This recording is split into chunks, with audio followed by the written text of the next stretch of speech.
Hello, everybody. Adrian Plass here. Yes, and Bridget, hello. And now, I ought to get this right because the last one we did was a milestone. It was 250 sounding the shallows, and this is number 251. Oh, there So you there go. we are. There you go. And we're speaking from a place where we've been working this week. Yeah, we're Grange over Sands, and we're at the Thornley Hotel. And it's been, I don't know, with the world yet again spiraling apparently out of control in all sorts of ways. Actually, I have to say it's been very sunny and lovely here, and we've been with a lovely group of people. So we've had a little holiday from all the stress, unlike so many other people. And the view from this window is spectacular. Mm. The tide goes out way, way, way into the distance, and the change in clouds and light and distance is absolutely magical.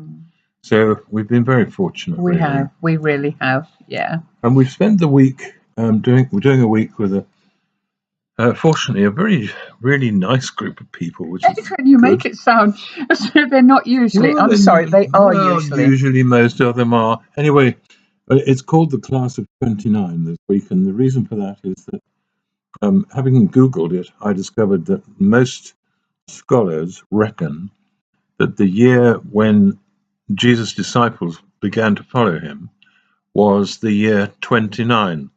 Don't ask me why it's the year 29, but that's apparently what it is. So we've been wanting to look at, it was almost as though they had a 3-year educational period. Well, a crash course, really, a very intense course, I think, in discipleship. And we looked, didn't we? I mean, there are loads of discipleship courses around, but none like this one. No, there aren't. Well, and of course, the major difference, clearly, is that the disciples were actually with Jesus. And when we Googled again, a lot of the discipling courses that are available, I'm sure many of them are very good, but they seem to abound in alliteration. So you definitely can't go to heaven unless you know which 6 things begin with P and which 12 things begin with another letter. I know. So it's all peace, power, and blessings left, right, and centre. I doubt if any discipleship course now could include the shock element that the disciples experienced. I mean, we were looking, weren't we, at the fact that it actually was very normal, as I'm sure loads of you know, very normal for a disciple to join a rabbi. We looked at the fact that Jesus definitely was a rabbi. He wouldn't have been asked to speak in a synagogue if he wasn't. And at the fact that they would have probably thought when they joined him, well, this is nice. This is really nice. We're joining a rabbi. Looking at their journey was very interesting, wasn't it? And I'm afraid in this age, the journey of faith, has become a bit of a cliche. But I was thinking about that, and I was thinking, why is that? I think it's because, and there may be people who want to argue with me about this, because many people, as it were, metaphorically, discover a clearing in a thick forest. And the great thing about that is, in your thick forest, where you're looking for light, that clearing, maybe a small clearing, helps us to start believing in clearings. So you think, I've come out of the darkness and the thick undergrowth, and I found a place where there's light. What then tends to happen, if the direction hasn't been quite right, is that you find yourself in a space, a clearing, that has no exits other than the one you came through to get there. Can you give an example of that, Adrian? I don't think I'm quite following. We tried to explain it in a sketch we used to do, but the sketch isn't the important thing. The important thing is that try to imagine somebody becomes a Christian, right? Mm-hmm. They respond to the teaching that they hear, and a sense of excitement gathers in them, and a sense of belonging, presumably. A sense of belonging, which is many people we meet, that's Uh-huh. what they want, is to belong. And that's fine. And then they learn that certain things are going to happen to them. And if you read the story of the prodigal son in the New Testament, which is where the prodigal goes off, uses all his money, does some not very good things, and then comes home. Mm. And his father, comes running down the road to meet him because he's so overjoyed to see him. He throws a cloak on him. He gives him a ring. He gives him some shoes, doesn't he, or sandals? Yeah, and then throws a party And he for throws him. a Yeah. big party for him. Right. Yeah. So now, the person who's started this journey, and we've met these people, maybe in a church or some kind of religious culture, who are promising all of this. And we're so excited about having discovered something that for some time we not exactly ignore, but only slowly realize that those gifts, which incidentally include meeting the Father, Mm. Are more like mimes than actual behaviors. So in the sketch which we wrote and which we use sometimes, this man says to one of the people running whatever it is he's got involved with, he says, I've just realized, he said, I loved it when I got here and I thought it was great, but it's all mime. Where is the cloak? Where's the ring? And most important of all, when am I going to meet the Father? Mm.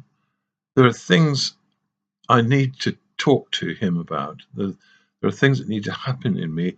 And although you welcome me and there are lots of things that feel good, it isn't what it appeared to be going to become in the first place. Mm.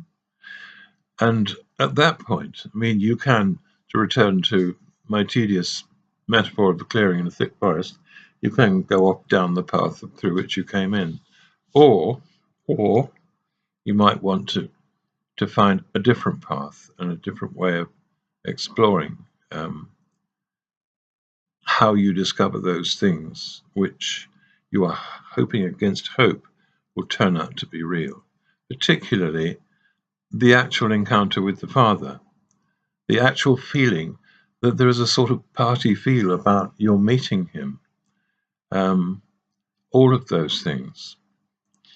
Now, the thing is that, I mean, what one of the things we're looking at this week is that's all very well, right? You might well get on the right path and you might be feeling, right, we're really getting somewhere now. I sense a feeling of reality and authenticity about this. So here's a question then. Once you've discovered that forward momentum, does that make the journey, in inverted commas, easier, or does it make it more difficult?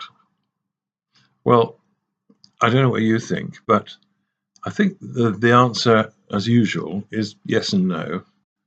And the yes bit is for that reason, that you've discovered the true possibility of something which will involve genuine relationship and direction that was taking you somewhere. Mm. You might not know exactly where you're going, but it's great. You're on your way somewhere. So that's the yes. What do you think about that? Well, the problem surely is that, I mean, it is difficult, isn't it? We've been looking at the disciples who were actually with Jesus. We don't actually have Jesus, so we are inclined to follow a denomination way of doing things, a fashionable way of doing things, a contextual way of doing things, a particular leader. And so it's very, very easy to find that you're following somebody's direction and not quite the direction that you hoped it So you was. mean you might almost be back at square one? Well, I think it's easy for that to happen. I mean, there is that wonderful song by Matt Redman when he says, I'm coming back to the heart of worship. He'd obviously felt that I don't know, but I think he'd felt he'd gone off on a road that he thought was a road forward and found that actually um, it wasn't. It was like one of these in a maze, one of these funny little paths that takes you somewhere and then stops. There's a wonderful maze, isn't there, at a place near us, a place called Raby Castle, which is an amazing place, and it has an amazing maze, and watching children, because the hedges are quite high, running and getting stuck is great fun. But we know, as you have said with this, that a lot of times it isn't great fun at all. You start off thinking you know the way, and you get stuck somewhere in a little hedge-like cul-de-sac. And the interesting thing about that is, I think you're absolutely right. But as we've looked at what actually happened to the disciples who did have Jesus with them, and if anyone ever should have been known the way and been able to understand it, we realize how much, an enormous amount they had to learn, and that for them, some of those lessons were really, really surprising and difficult to handle in comparison, perhaps, with what they. And as you said, becoming the disciples of Rabbi wasn't actually that uncommon. No, apparently at that time it was quite normal for a man, it would be a man, to leave home and quite, really quite suddenly. It would be approved of. It was almost like an intensive gap year, I think, or a few months, apparently, which is something I certainly didn't know. If you were married, you were only allowed to go for so long before you had to ask your wife for permission. But there you go. I'm surprised that in that period of history, I know. Well, I know. So was I. So was I. But they would have assumed that they were going to learn the Torah in depth. They certainly wouldn't have assumed almost straight away that they were going to see healings, casting out of demons, and radical teaching. No, very radical teaching. And we know there were times when it must have been on their minds that maybe they weren't going to be able to handle this, because it went against a lot of the popular view of what religion was and what should be taught. But Jesus was. The word magic has lost its validity in the Christian world, because people always sort of frown and shake their heads. But that's all about black, dark stuff. But there is a magical feel about some of the things. Let's take an example. And I know we don't know this as history, but we know this is recorded as happening. So there comes a time when Jesus is challenged about the fact that he and the disciples are not paying tax. Now that, I think, is something that everybody can relate to. It's pretty current, really. Suddenly realizing that your bills are all going up and somehow you've got to pay them. And there they were, the disciples and Jesus, realizing the time had come to pay their tax. And Jesus gives them a coin. Or no, he asks for a coin. And he looks at it and he says, whose head is that on the coin? And they say, that's Caesar's head. And Jesus says, well, give Caesar what is Caesar's, and give God what is God's. Yeah, in other words, you've got to jolly well pay your tax.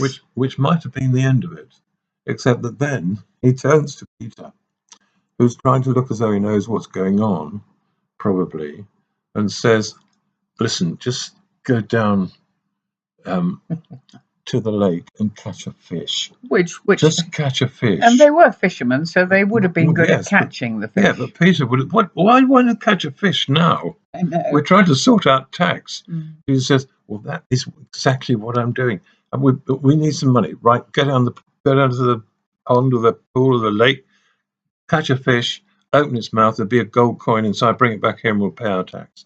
Well, this is not the normal way of rabbis behaving. No. I would imagine there was a sort of wildness about Jesus' voice as he said, well, just do it, we've got to do it somehow. But I mean, another thing is that, if you were a disciple of a rabbi, you were very respectful. So one of the great shocks that wouldn't be quite as positive was the way that Jesus spoke to other teachers of the law and Pharisees. I mean, that must have been a massive shock as well, and certainly not an example necessarily of the way that you would want somebody No, who's that's right. learning to behave. And knowing the cultural context is really important, isn't it? I mean, for instance, the famous story of the rich young ruler who decides he isn't going to follow Jesus because Yeah, he's been told to give away all his money. And Jesus says to the disciples, it's really hard for people with extreme wealth to enter the gates of heaven. he did. And And I discovered something quite interesting, Adrian. I was thinking, well, they often talk about camels, don't they? And they talk about, I mean, using that as an example. If you've got lots of wealth, it's like a camel who's got loads of stuff on his back, can't get through. And we were talking about the fact that it's hard for us to quite understand about gates because we have little gates, usually leading a garden path or whatever that you can open easily. The idea of living in a city that has got gates and that you can only enter the city through a narrow gate, which the disciples would have understood much more than we do. And I was thinking about the fact that the only way I could get to it was the fact that we've usually in our lives had cats, haven't we? We haven't got a cat at the moment, but we have had cats. And the one thing, we've had all sorts of cats, from very elegant cats to quite small, furry moggies. But one thing they all have in common is whiskers, and that their whiskers are the span of the cat. The whiskers are, although they only got a little head, those whiskers are the width of their body. No, I haven't spoken to a cat recently, but if I had, I'm sure they would agree. And therefore, at night, a cat will be able to work out whether it can get through a narrow gate. And the more I thought about that, I thought, well, that's quite interesting, isn't it? Because that's what Jesus was talking about, the equivalent of. And that until you've slimmed down to the point you can get through that gate. And that slimming down is he's talking about identity, not just money. He's talking about the whole thing that you need immediately after that, the disciples, because of cultural context, are saying, well, in that case, who can? If rich people can't go in, bearing in mind on earth will go in. Bearing in mind that riches were considered a blessing of God. Because it's a sign of God's blessing. Absolutely. And that's when Jesus says, one of the things that's been a support for me throughout the last whatever years, he says, with God anything is possible. And that's his mission, is to show that there is possibility anywhere and everywhere. And there's lots of things, and we haven't got time to talk about lots of them, but his refusal to build on success in human terms. He was hugely successful in Capernaum, wasn't he? He was, and crowds were coming to him, and the disciples were really excited. I mean, they came rushing and saying, everyone is looking for you, assuming that Jesus would say, right, we'll settle here, we'll build something big and strong. Start a charity or something. I know. Or a bit of an empire. And I mean, we're seeing empire building everywhere in the world at the moment. And Jesus says, no. He does. He says, no, we're going to go around the villages. We're going to quietly. And I can imagine the disciples thinking, that's a shame. I thought I was attached to something that, they'd seen him healing people. They'd seen him doing the most remarkable things and teaching and telling these incredible stories. We're going to do what? And villages at the time of Jesus are not like a nice village with a village green and a pub and a church. They were tiny little settlements, weren't they? We've seen some of the synagogues, some of the main synagogues were really quite small, actually. They were places where Jesus would have spoken. And in the end, as we know, he was in the world's eyes, a failed teacher who always talks straight, and maybe because of that, ends up nailed to a cross for his pains. And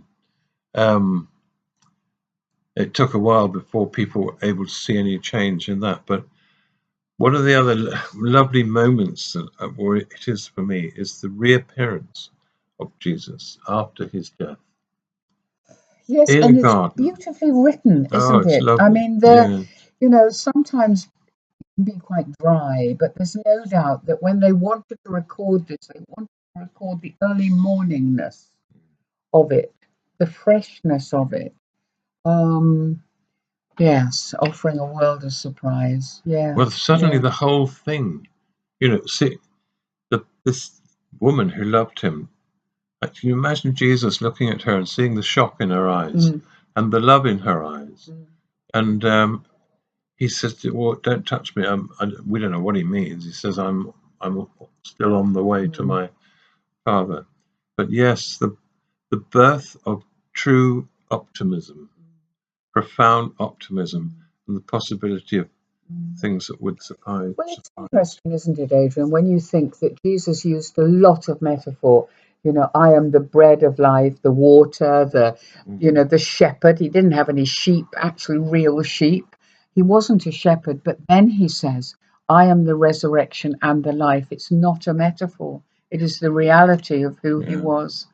And at that moment, these disciples, as they gathered one by one, they saw him, and then in a crowd, would have realized that actually what he had said, I am the resurrection and the life, whoever follows me will not die, was a reality that they'd only heard about.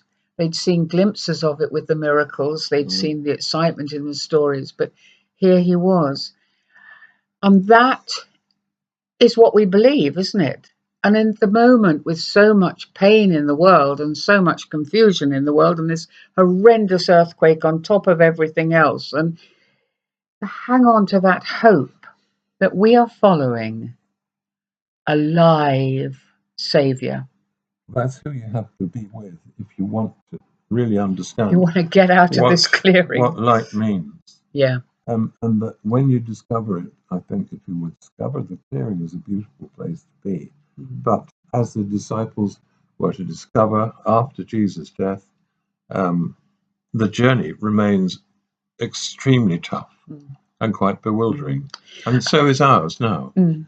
I mean, it really is. There's a lot of things about it that are very difficult. But one of the things we thought about because of the disciples was that it was a tough course. It wasn't a soppy course. It didn't, as you said, wasn't just little words all with the same letter. It was tough. It was to strengthen their hearts so their hearts could go out. It was to give them the resilience that they would need from inside out to follow. So yes, we've had a really interesting week, haven't we? Yeah, there's a lot more one could say, but as usual, we've run out of time. But yeah, well, if you have anything to say about any of that, as usual, we would love to hear from you. Goodbye. See you next week.